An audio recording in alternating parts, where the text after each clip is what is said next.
الحمد للہ رب العالمین الصلاۃ والسلام علی خاتم النبیین وعلی آلہ وصحبہ اجمعین اما بعد فاعوذ باللہ من الشیطان الرجیم بسم اللہ الرحمن الرحیم قال اللہ تعالی فی سورۃ البقرہ وَإِن كَانَ ذُو عُسْرَةٍ فَنَظِرَةٌ إِلَىٰ مَيْسَرَةٍ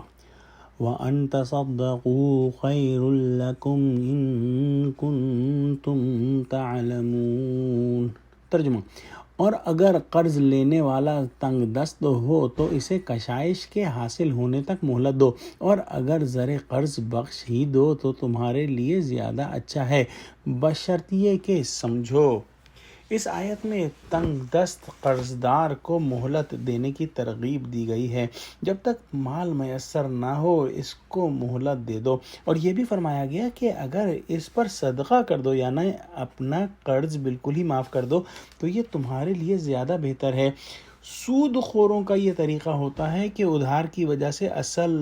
مال پر زائد رقم لیتے ہیں، اور جب قرض دار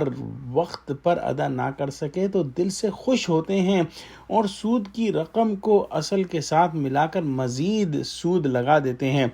اللہ سبحانہ وتعالی نے اس کے برخلاف حکم دیا کہ اول تو اصل رقم سے زائد ٹھہراؤ ہی نہیں، گویا سود لینا ہی حرام ہے، اور پھر جب دیکھو کہ باوجود مقررہ وقت کے پورا ہونے کے قرض دار ادا نہیں کر پا رہا تو اس کو مہلت دے دو، اور اگر بالکل ہی معاف کر دو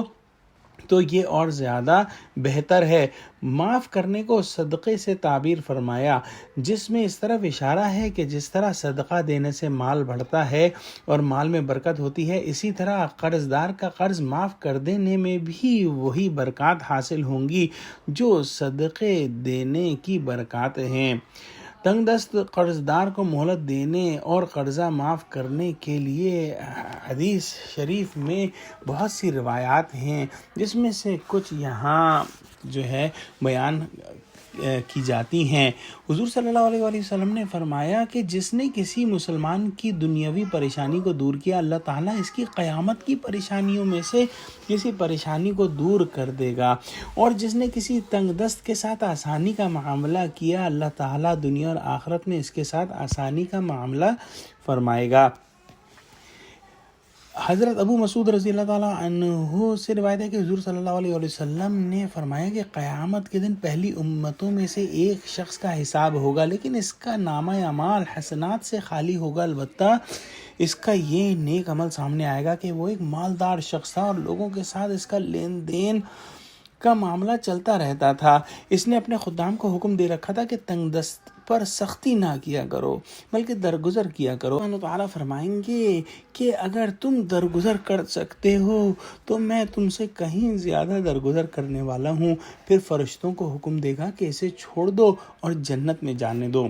مہلت دینے، معاف کرنے اور درگزر کرنے کی یہ قرآنی تعلیمات ان بدبختوں کی سمجھ میں کہاں آئیں گی جن کا مقصد حیات ہی یہ ہے کہ انسانوں کی مالی کمزوری اور مجبوری سے فائدہ اٹھا کر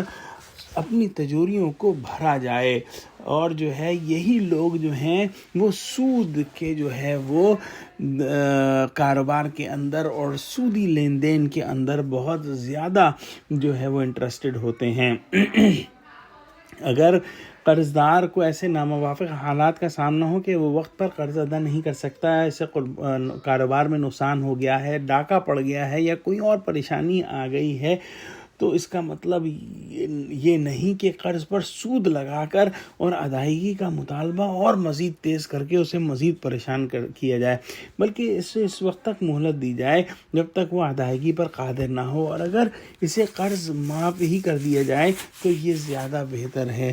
اللہ اکبر، کس قدر خوبصورت دین ہے ہمارا، لیکن بدقسمتی سے مسلمانوں نے اپنے دین کی روح کو بھلا دیا ہے اور صرف جو ہے اس کی ظاہری چیزوں کے اوپر جو ہے ظاہری عبادات اور عبادات کے ظاہر پر تمام تر توجہ مرکوز کر دی ہے۔ یا اللہ ہم کو قرآن کا فہم دے اور ہم کو اپنے دلوں کے ساتھ قرآنی احکام سمجھنے اور ان پر عمل کرنے والا بنا۔ آمین۔ وآخر دعوانا الحمد للہ رب العالمین، والسلام علیکم ورحمۃ اللہ وبرکاتہ۔